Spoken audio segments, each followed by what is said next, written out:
Okay, for this video, I'll be going through chapter 18, Pure Physics Electromagnetism, success criteria D, which is to deduce the relative directions of force, field, and current when any two of these quantities are at right angles to each other using Fleming's right-hand rule. Okay, so I think in my previous video for success criteria C, we talked about how we can find the direction acting on a current carrying conductor when it is placed in an external magnetic field. We did that by using how the magnetic field lines interact with one another, whether they cancel or whether they reinforce each other. Okay. So using Fleming left-hand rule, it's another way to sort of find out the direction of the force acting on the current carrying conductor. Okay. So the direction of the force, which is the direction of the motion of the wire, can be predicted by applying Fleming's left-hand rule. Okay. So how do we use Fleming's left-hand rule? So basically, for your left hand, the thumb represents the direction of the force. Okay. The first finger represents the direction of the magnetic field, and the middle finger represents the direction of the current. So take note that they are all at right angle to another. So basically there are three right angles. There is also one that is here between the thumb and the middle finger. Okay, so that makes it like a 3D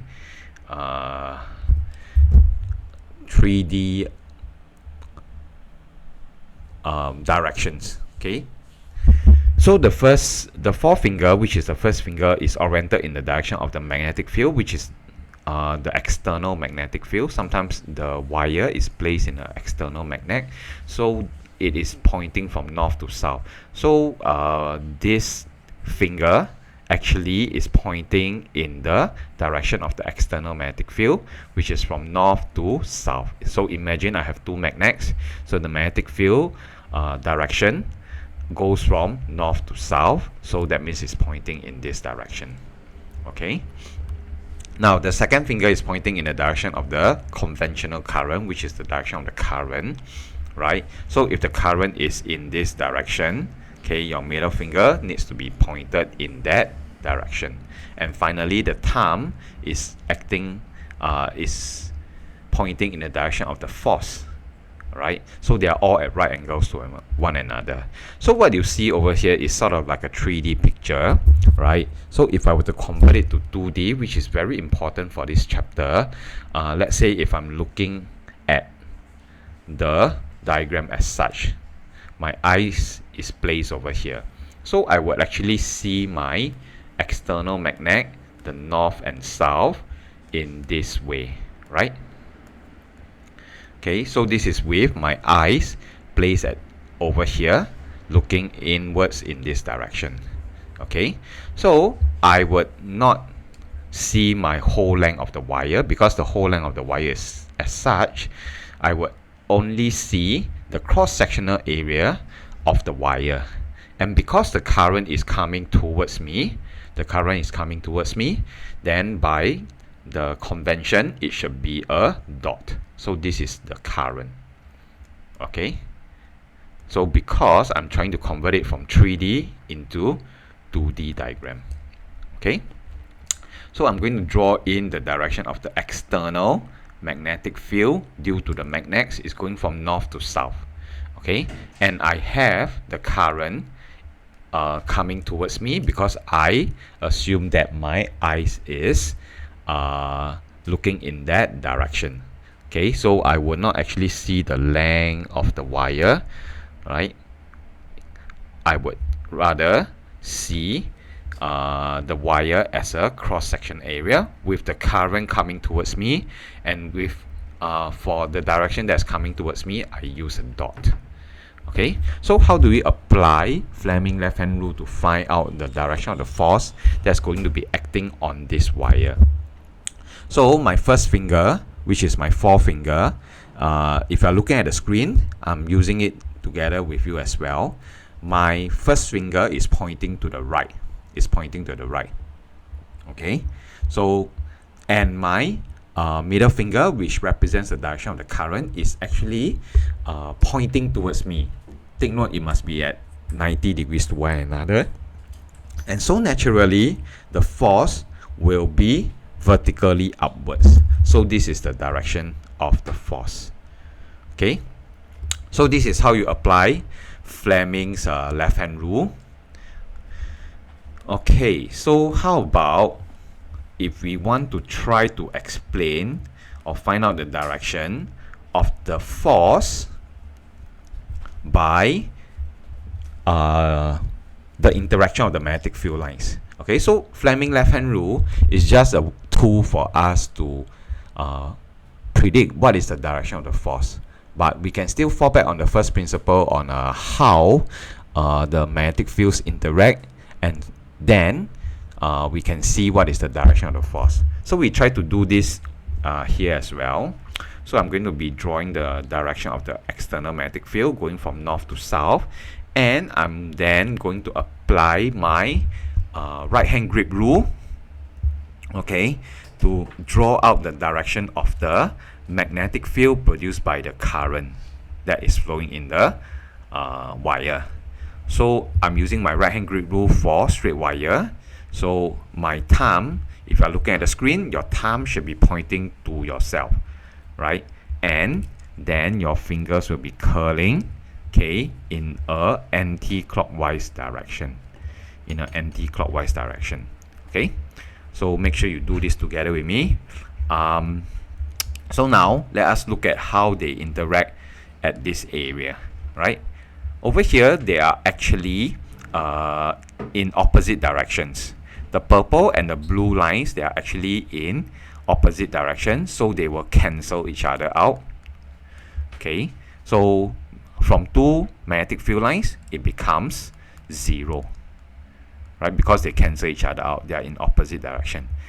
Whereas for the bottom, right, the purple and the blue lines, they are in the same direction. So same direction. So they will reinforce. That means it will still remain as two magnetic field lines. And the force is from more magnetic field lines to less magnetic field lines. A region of more magnetic field lines to less magnetic field lines. Therefore, the force is going to be upwards, which is the same direction as using Fleming's left-hand rule. Okay, so this is how we apply Fleming left-hand rule. Okay, so there was in success criteria C, how do we then find out the force on a beam of charged particles?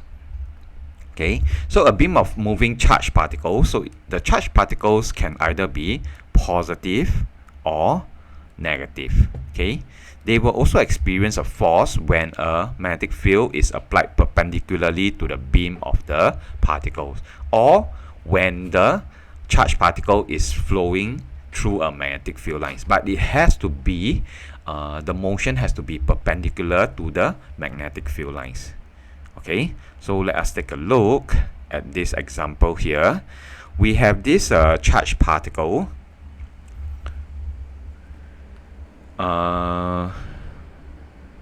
We have this positively charged particle over here. Okay,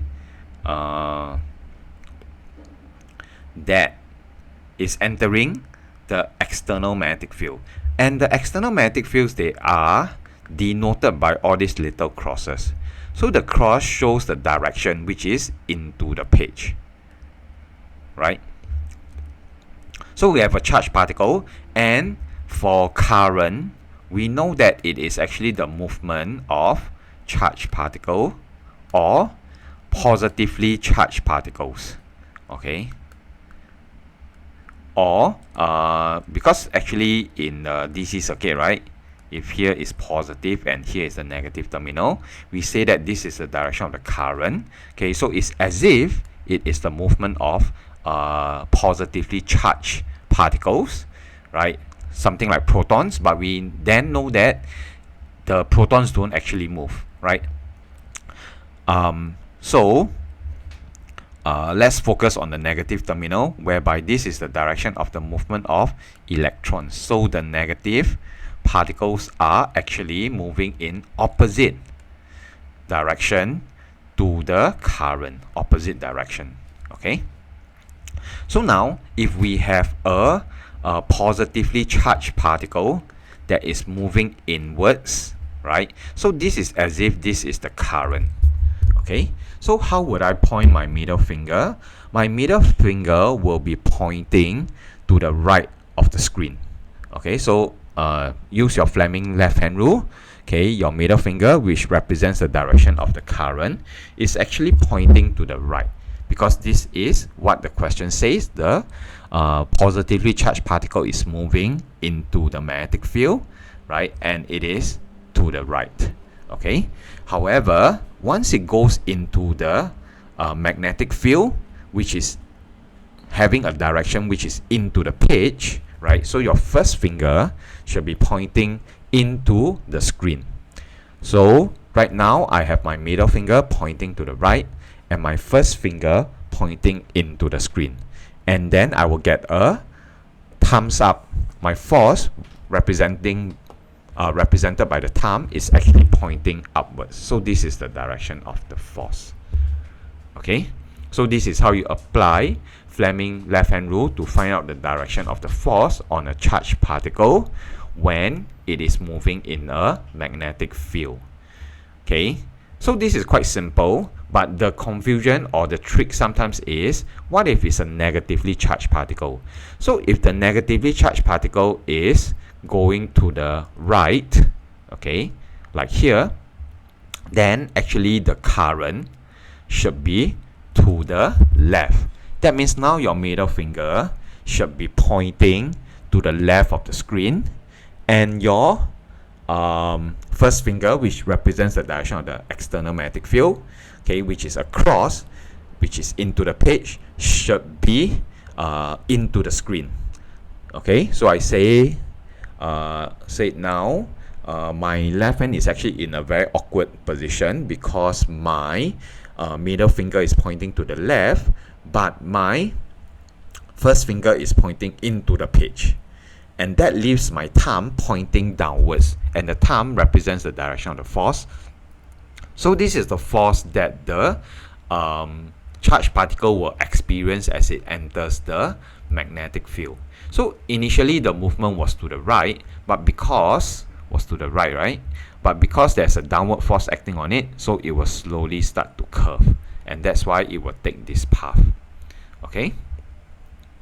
Now, similar to the current carrying conductor, the force acting on the charged particle increases when the charge increases, right? Because it's as if the current, the amount of current increases. Now, increases when the magnetic field increases, right? It's in the opposite direction if the particle is oppositely charged, and it's in the opposite direction if the direction of the magnetic field or velocity of charged particle is reversed. Okay, so these are some things that you need to know. Okay, so that's for success criteria D.